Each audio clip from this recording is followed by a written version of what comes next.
point in time. I wanted to first start by thanking some of the people who have made today possible. So first and foremost, our Executive Director, Stephanie Haynes, who you just heard from. We also have a wonderful conference planner this year. I can't see her in the room. Sandra, where are you? If you are here, please stand up. She's doing lunch. Well, when she comes in, we'll acknowledge her as well. I also want to thank the planning committee who made today possible. There are so many of you, so if you all just want to take a moment to stand up and be recognized, that would be great. Alicia, Jeremy.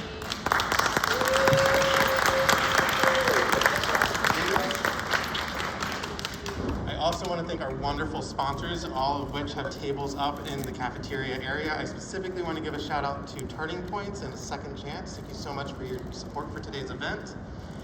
And I also want to take a moment to do a quick land acknowledgement. There is one in your handout or your little pamphlet for today. But we do want to acknowledge that this land that we are on today is stolen land from the Lenape people.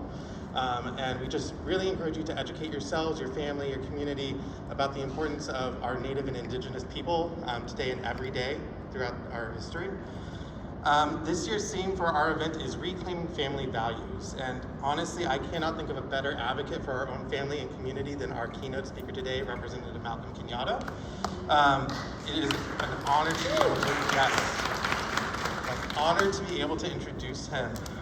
He is our first openly LGBTQ person of color in our General Assembly, and in 2020 he was selected by the Biden and Harris administration to speak at the DNC as one of our emerging leaders. That year also he was an Out 100 honoree as an impactful, influential LGBTQ person in our nation, and was also in that same year won the Tammy Baldwin Breakthrough Award. So that is incredible work. Thank you for your advocacy. And also was the first out LGBTQ person of color to run for U.S. Senate in our nation's history. So that's impressive.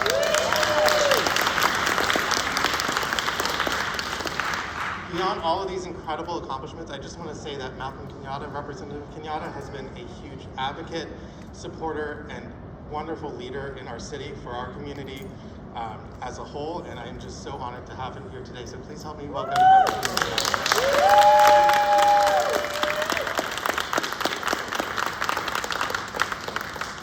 Thank you so much, and we're still morning, so good morning still. I was gonna say good afternoon, but good morning still. And I really want to start right where Michael did, and acknowledging all of the people who made this possible, including my dear friend Stephanie Haynes. Thank you so much, because I don't think I need to make you all aware of this, but it is so important to have community when you're raising kids, period, but certainly when you're raising young people in a world, in a political environment that has targeted our families with a ruthless precision and a reckless abandon that has made it very tough to be openly LGBTQ parents raising kids, to be straight cis parents raising queer kids. We have folks who, as your theme acknowledges, claim to represent family values, but actually are engaged in a very clear agenda of making life more difficult for families, actually, and not actually embracing family values. But what I really want to spend my time on today is acknowledging this really contradictory truth that I think it's worth us embracing. We are under, as you are well informed, an assault against the LGBTQ community across the board. I was just talking to Lex as they walk in right now. I was talking to Lex outside, who I'm sure you just heard from, about the panic that folks are having. Folks are panicked that kids might want to play sports. I know they can't handle it. They can't believe. Now listen, as Little gay boy who did not want to play sports, I'm like, why do you want to play sports? But for very different reasons. I was like, God bless you, I didn't want to do any of that. So the fact that folks want to, make it as easy as possible for them to do it. But the reason I underscore this in general and bring up this point is I want you to just think about this. I knew this anecdotally, but just think about this. There have been just this year, more bills introduced in state legislatures and the US Congress trying to ban trans athletes, more bills introduced than there are open trans athletes. Think about the disproportionate response from folks who are supposed to be leaders in our community, leaders in our government, who too often major in the minor things, and then they minor in the major things. We are in a position right now where as a country, for the first time in American history, we don't have a Speaker of the House of Representatives. And the government is going to shut down in 33 days, putting at risk WIC for young mothers and families and kids. And so if you care about family values, then I think you would be intent on making sure we don't cancel WIC and food stamps for struggling families. I think that'll be at the top of the list. But unfortunately, we have a mismatch in our politics. We recognize that Pennsylvania has been number 3 on a really bad list in terms of states where schools have tried to institute book bans, 3rd in the entire country. And we see it happening in Central Bucks, we see it happening in Central York School District, we see it happening in terms of the candidates who are running for school board, who are espousing a vision of what our schools would look like if they had an opportunity to be in charge and set the agenda for our schools. They've made it very clear that they want to turn our schools, which should be safe places for all young people, to get the tools that they need to go out into the world and be who we need them to be. And who we need them to be is strong and confident and prepared as they are, as who they are. And instead, we've turned our classrooms into a battlefield. So we know that there's like a lot of bad news. But I do think that it is worth us recalibrating around this bad news to embrace this single contradictory truth. That people don't fight you when you're losing. People fight you when they think you're winning. And I know that's tough to embrace, that in a moment where raising a child is more difficult than it's ever been, where the attacks on the LGBTQ community feel so fast and ferocious, it is difficult to embrace the idea that we could actually be winning. But I hope that you understand that really we are. When I look at the amount of young people who are able to acknowledge and identify who they are or the questions that they have, I get people questions, well, it seems like there are more people who are gay and trans than there's ever been. And I say, no, it's not more. It's just that we have created an environment where more people feel comfortable acknowledging who they are in real time. I did not. It took me a long time to get to a place where I could openly, authentically live and move in space. And so if you were to go back when I was a kid and try to get some empirical data, I would have not raised my hand and say, include me in your research or in your study. But now we have young people, because of the hard work of so many folks who have come before, who do feel very comfortable being who they are, who are certainly being met with resistance and hatred in some instances, but who are still walking unabashedly in their truth in ways that I could have only imagined as a young person. And so if you don't think that's winning, then I would ask you to reconsider that. We are in a critical phase right now where I really want to just posit 2 thoughts today that I want you to take with you. One, I would argue and urge you to think about taking young people more seriously. Take young people seriously. I think too often when we look at the movements that have been led and the movements that are being led right now, if you look at the movement to make sure we have a planet to live on with clean air and clean water, it is young people leading that charge. Let's be very clear. If you think about what is happening in terms of making sure that we reduce the amount of gun violence that we see in communities, the work that is being done to make mass shootings in our schools a thing of the past, it is young people leading that charge. It really is.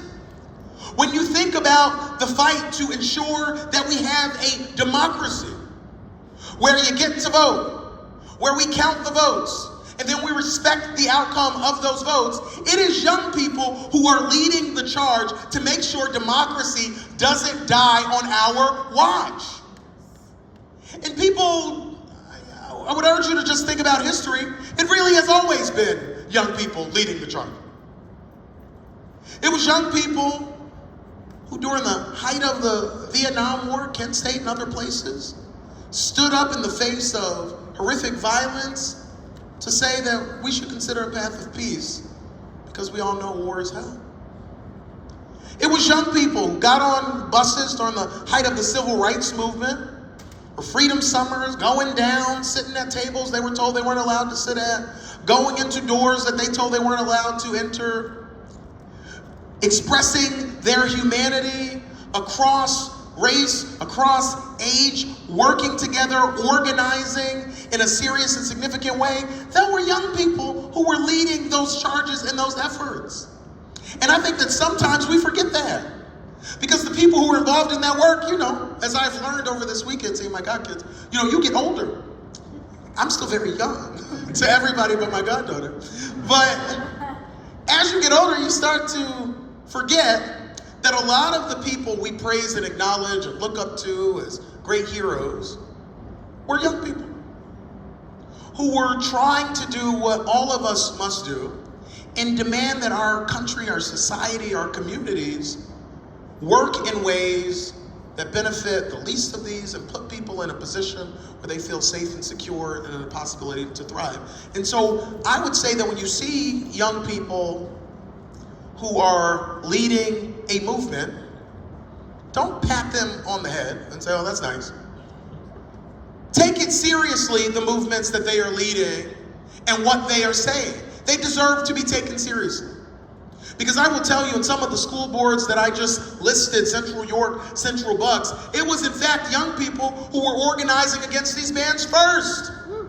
I had the opportunity to be in Central York with these group of young people, only one of whom I think is still in school now. Started the Central York School Student Union. Those students started leading a daily walkout the first half of the school day, demanding that their school district that was banning, no joke, they wanted to ban Elmo because, we know how woke Elmo is. You learn the alphabet, that's, it's bad stuff.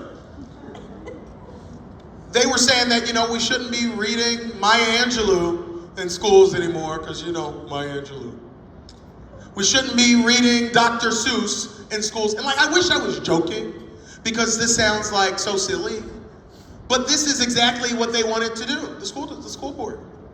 And these young people, at first with a little bit of resistance from their parents, started to lead this effort. And I'll never forget having an opportunity to meet with them and meeting with some of the parents who said I should have taken them seriously sooner. I didn't recognize that actually they were getting in trouble, but they were getting in that necessary good trouble. That they were causing us as parents, as adults, to rethink the ways in which we get engaged in politics. We thought we were good parents. We came to the parent-teacher conference, but we weren't showing up at school board meetings. And it was their kids that woke them up and got them to a place where they had to recognize, oh wow, I should be more engaged and involved than I am. And so I'm going to repeat it again. Take young people seriously. Treat them with respect when they're leading movements. Listen to what they have to say and recognize that it's not too different than maybe what you had to say if you were a rebel rouser in your day. It's not that different. The second thing that I would say in the vein of taking young people seriously is we then need to create the structures to support young people's activism. And that's why I'm so proud of this organization who now, 14 years doing this conference, has created an environment where we can spark even more of those intergenerational conversations that are key to the success of any movement. There are a lot of moments that I have found where intergenerational communication is cut off. In the pandemic, you think about one of the worst parts of the height of the pandemic was particularly grandparents and some of our great aunts and great uncle having to be very disconnected from the younger people in their lives to keep them safe. And I think in this moment where the pandemic has caused us to rethink everything, I think we have to redouble our efforts in terms of creating thoughtful, consistent, curated opportunities for young people and folks who are still young at heart to have serious conversations and to be in a position where we are creating systems and structures for them to plug into and engage, and also recognizing our own sort of mortality in all of this. We have not done a good job, not just as a LGBTQ movement, but I think so many movements have not done as well as we could have, and as well as we should, of engaging folks, bringing young people into organizations, creating real pipelines for folks to grow and learn and become leaders and organizers on their own. And a part of the real struggle of that is if we're taking young people seriously, we shouldn't make them start from the beginning in terms of building their own organizations when there are organizations that we could be serious about bringing them into, not just to say we have a young person to put on the brochure, but bringing them into a position to be thought leaders, to be deciders, to be collaborators in a serious way. Not just about having them pass out flyers or knock on doors or doing a lot of the menial tasks that sometimes we say, you're young, that's nice, here you can get the coffee.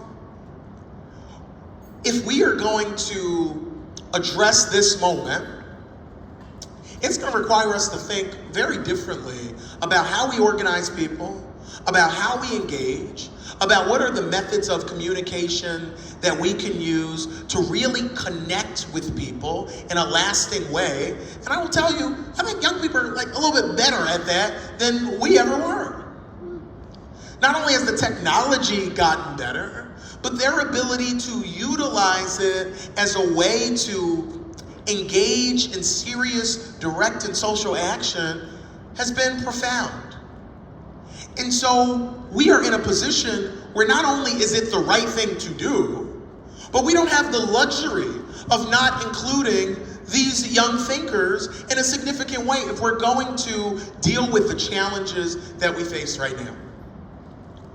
And one such person who I think does that very well, and I want to thank Stephanie for allowing me to do this, but if you've all been paying attention since the pandemic, not only has Pride changed, our Pride event that we do, we have some new folks leading Pride and doing it in a very good way.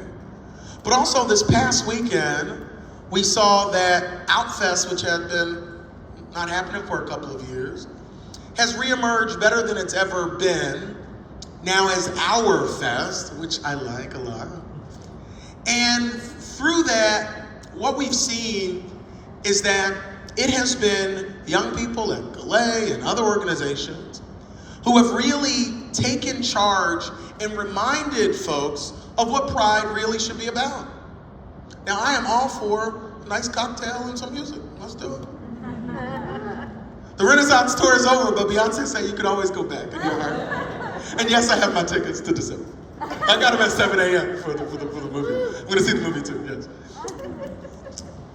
But more substantively, you see young people who are reminding us what Pride was always about pushing back against a system that says you don't have the right to exist in your fullness.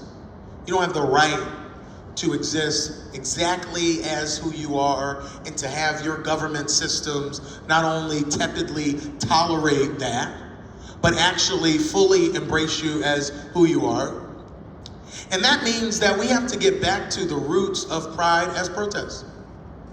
Pride as an opportunity to not just celebrate our resilience and our survival, but as a moment to push for the world that we deserve.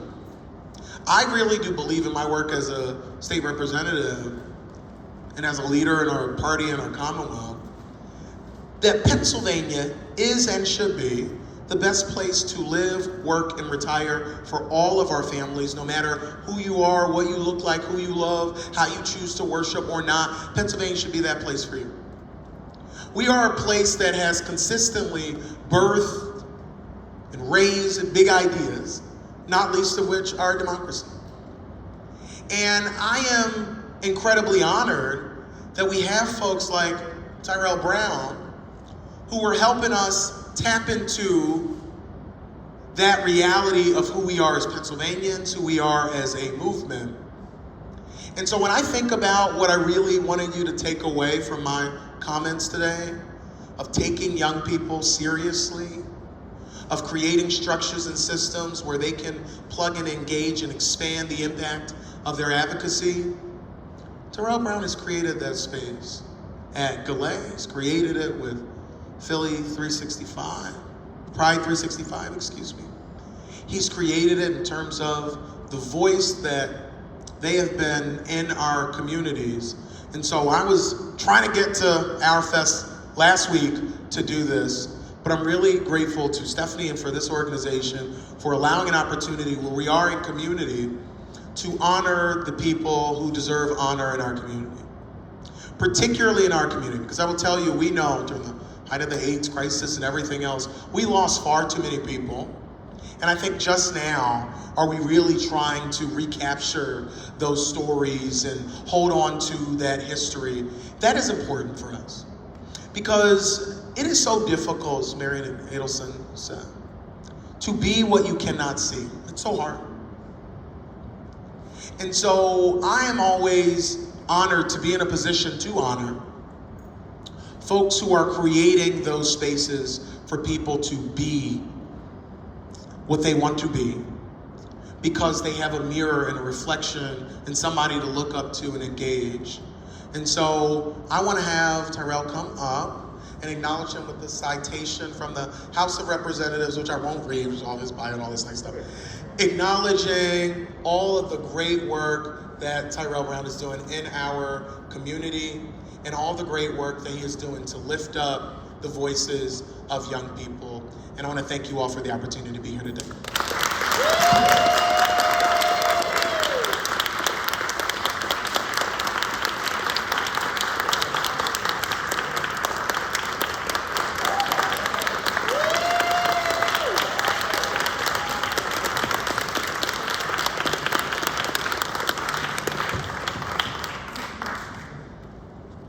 Thank you so much.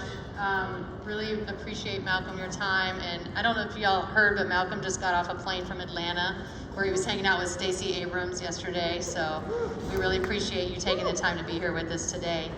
I'll also just see that we have a few minutes until our lunch break. So I was wondering if anybody had any questions for Malcolm, any discussion points, anybody wants to say anything about anything?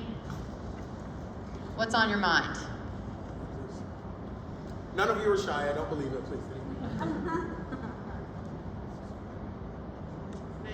Oh, yeah.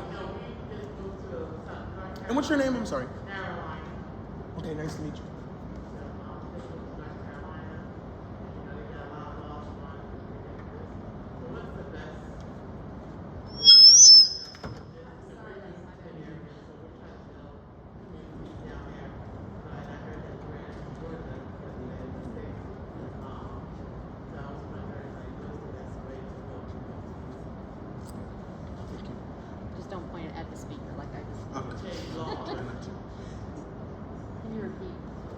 So the question was, is new residents of Pennsylvania, welcome. You're gonna love it here. We're not gonna let you leave. So now we need to not let you leave so you can move to Pennsylvania. That still stands. But let me just say, I think a part of it is, first of all, making sure that we're doing the basics. And I know that we say this and it becomes so sad that people ignore it. But I would suggest to you that we have a voter engagement problem across the country. Because at its core, what I see as the biggest threat to our democracy is the eroding of community, which is why today is so critically important. Because just think about, I'm gonna more substantively answer your question, but just think about what the big lie was all about and what at its core the big lie suggested. The big lie suggested, because to believe that the election was stolen, you had to believe that often the little old lady who lives in your neighborhood, who wakes up at 5 a.m. twice a year on election day, sets up the table, signs you in the vote, that she was a part of a vast conspiracy to rig the election. That's a part of what you have to accept and believe. And the reason I really want to acknowledge the nuance of that and the specificity of that is that at its core, what that has done is make it very difficult for people to engage in the basics of community, the basics of being neighborly, of seeing folks in the morning and speaking. We're in a position where I think there are folks who want to not just foment fear and anger, but specifically want us to be afraid of each other. Because if we're afraid of each other, then we're not talking to each other. And I think what they recognize is that if we start talking to each other, most people want the same thing. Most people, genuinely. Most people want to know that if they have young people in their life they care about, particular kids, that their life is going to be better than theirs was in some meaningful ways. They want to know that they're going to be safe and the people they love best in this world are going to be safe. And they want to know that there are real opportunities for them. And that's what everybody wants. And the work that we do in terms of activism in the LGBTQ community specifically, I have to keep reminding folks, we're not asking for extra. We're asking to be treated with the basics of dignity and respect in all of the different ways that matters, at the job, at school, on and on and on. And so I think the first thing that you can do is to make sure that you're checking yourself on if you are being neighborly and engaging with people. And that can look a variety of different ways for you. I don't think it has to be engaged in a political organization. If you are involved in a faith community, if that's important to you, are you getting involved? Are you actually going? I know there's a virtual option, but at least in my church there's a virtual option. But are you showing up and getting that moment to connect? Are you showing up to those local community events, to the festival, just to meet somebody you have not met before in your neighborhood and connect on a human level? I think that that's really important. The second thing is to do the basics around the politics. Gotta register to vote, then you gotta use that vote, and then you have to do the important work of staying engaged and thoughtful about what is happening in politics. And I say to people all the time, you don't have to do something about every issue, but it really is important to take a couple of minutes a day to be informed on what's going on.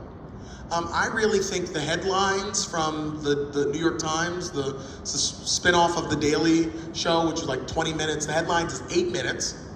They give you 2 or 3 different things that are happening, because I think that's a part of a healthy civic diet. Too often we say vote and now you're done, right?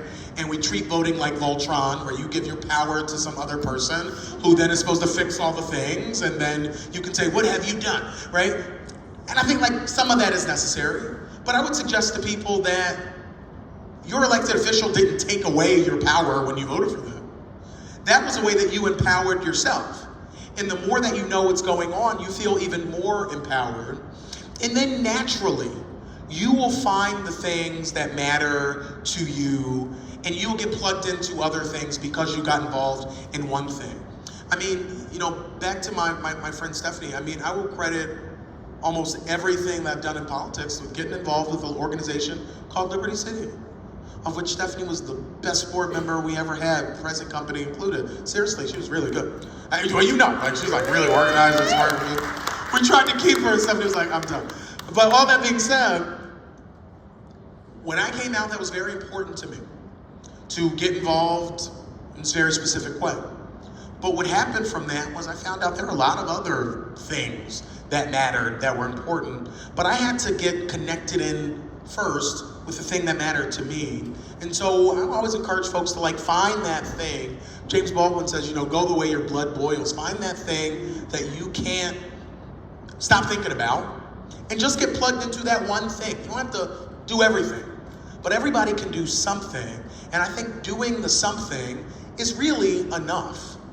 Just try to find your little part of the world, make it as friendly and community-oriented as you can, exercise your power to vote, and then plug in some social extracurricular that matters and connects to what you want to see in your community. And I think that feeds the cycle that I just laid out, because then you'll meet some more people who will grow your community, and the whole thing starts over and over and over again. And we build and expand these concentric circles. But I think it just starts with like being neighborly. This is like a small thing and I'll end, but I just want to repeat it. Many people do not like know their neighbors on their block. We really do, we're being honest. And so just knocking on that door and being like, hey, like I don't have a thing, like I'm just your neighbor, like what's up? I think really matters. And you will be shocked the conversations that can come out of that. I think that's incumbent on us to do, particularly, you know, post the pandemic, because a lot of the sickness and the craziness that we see right now, undergirding that, Secretary Clinton wrote this incredible article that you should all read, where she talks about the epidemic of loneliness. And we are seeing that folks who study this, people are more lonely and isolated than they've ever been. And social media plays a cruel trick on us where we feel like we're staying in touch with people because we like to post or like we see something that's happening in their lives. But we're not really connecting in the ways that matter to us on an emotional level. You're gonna build those deep connections seeing people in person, like seeing people. And so just finding those opportunities to do that is critical. So if you're part of this organization, like going to the things that the organization does, like that's important. And everything's better with friends. Bring a friend with you to the thing that you're gonna go to, and it becomes a real panacea to this anger and this hatred and this sickness that tells us everybody is out to get us. Everybody is against us. And that's why I led my comments off where I'm saying, we're not like, lots going on, but a lot is going on also positively. This just leads me to, I know I was gonna wrap up, but I went to a Baptist church, so I'm like making these connections. I went to the Central Bucks folks who are running for school board to get rid of the Moms for Liberty people. They did this really cool Quizzo thing, which I really loved. And what really stood out to me was the amount of people at this Quizzo event, fundraiser, whatever, for the Bucks County folks, who had never come to anything political. And the organizers did a great job of like peppering in politics, but really it was just like Quizzo. And like, I'm not really good at Quizzo, but I was good this one round about movies, and then I had to step out. You leave on a high. But nevertheless, there were people who lived down the street from each other, who met each other for the first time that night.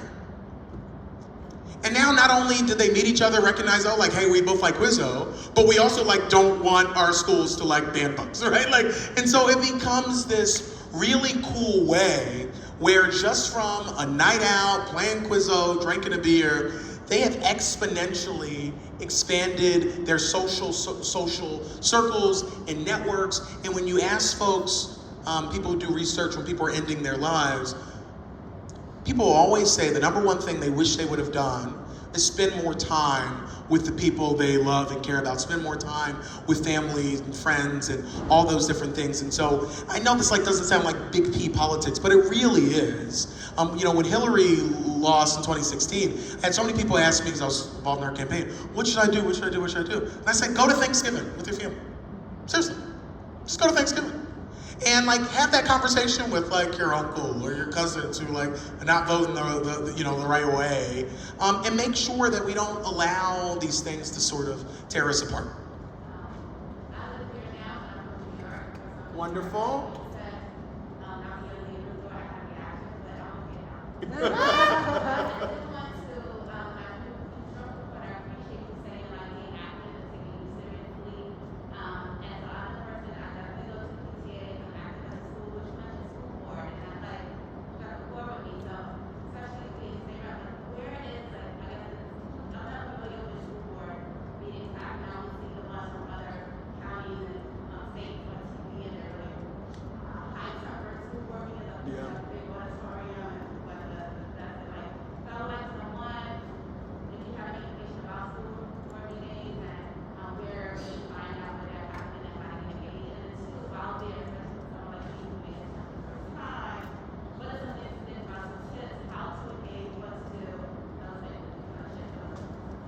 No, thank you for that. So the question was about how to get engaged in a local school board here in Philly, and then what are some tips in terms of engaging.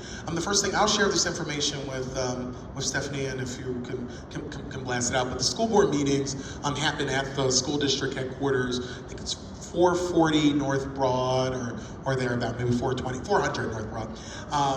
400, is it 440? Did I have it right first? Okay, I had it right first. Okay, 440 North Broad in the 181st District, by the way, I just want to say.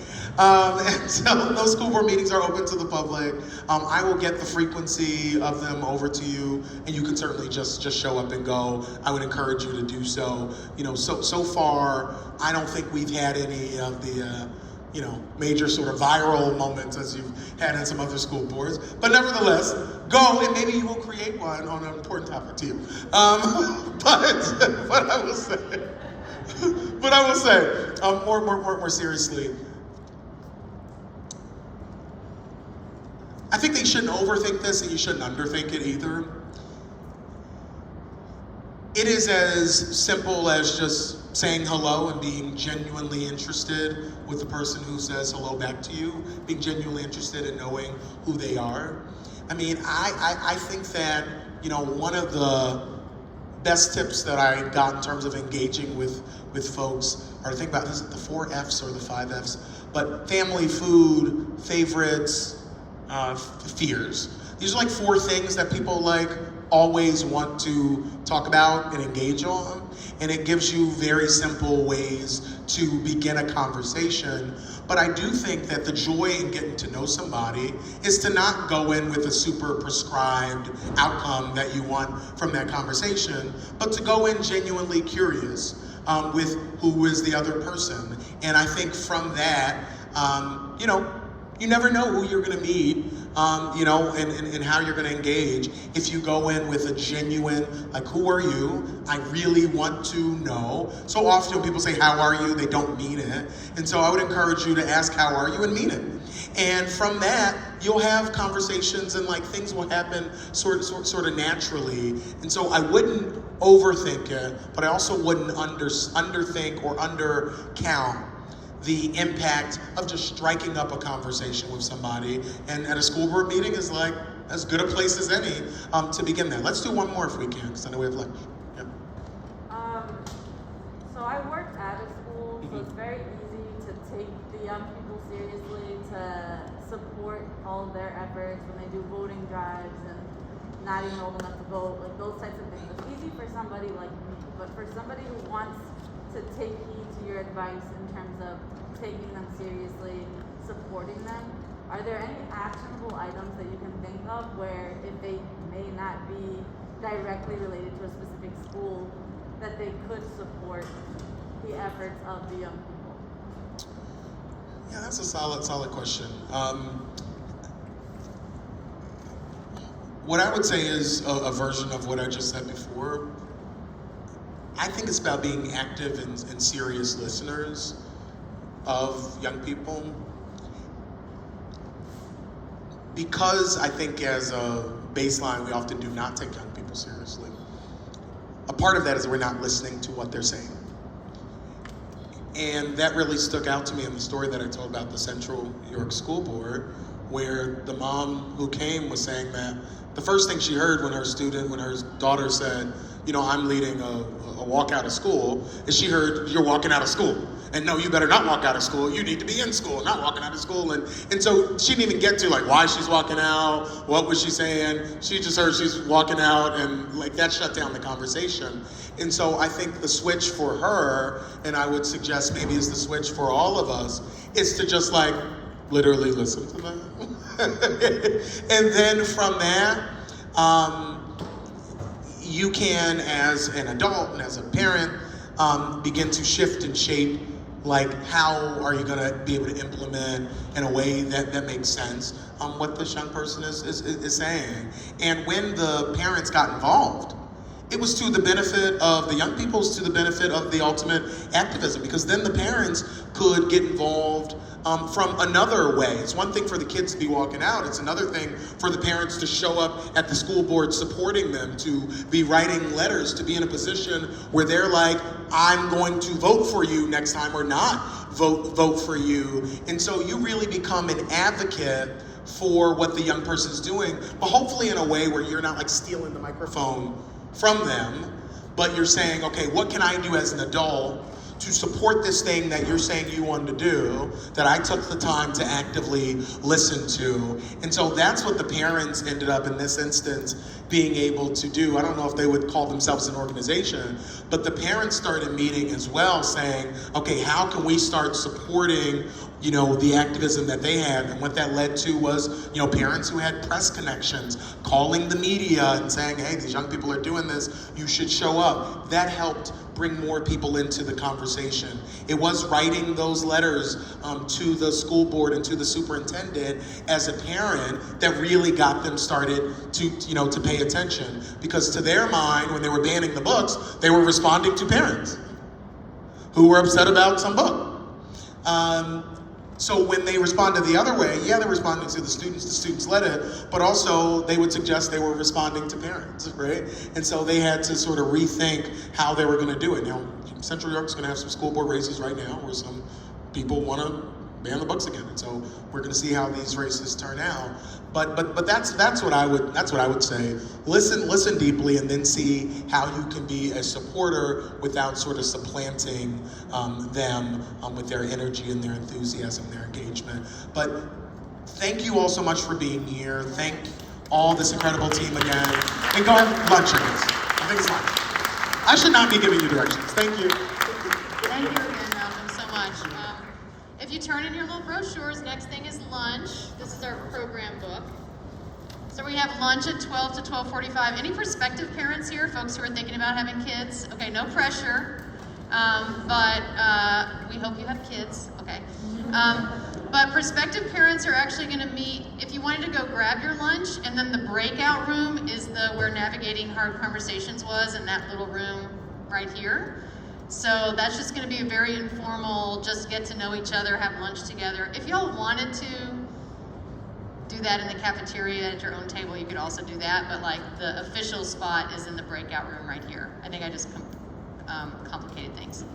And then at 12:45, back in here, how many people have ever heard of or seen the Bearded Ladies Cabaret perform? Right? Bearded Ladies is amazing. They're gonna, John Jarboe from Bearded Ladies is gonna be in here to talk about art and activism and injecting activism into art. And then families with neurodiverse kiddos is gonna meet in the breakout room. And then the family manifestos. Anybody who came in upstairs at the far end, just inside those doors, there's some tables set up, and that's where there's gonna be like an art project with the Philadelphia Children's Movement folks. And that's gonna be in all ages. If your kids are here, maybe get your kids to join you for that. And that's from 12:45 to 1:45. So I'm gonna stop talking. That's lunch now in the cafeteria upstairs. Visit the sponsor tables, and then make your way for the 12:45 sessions once they start. Thank you, everyone.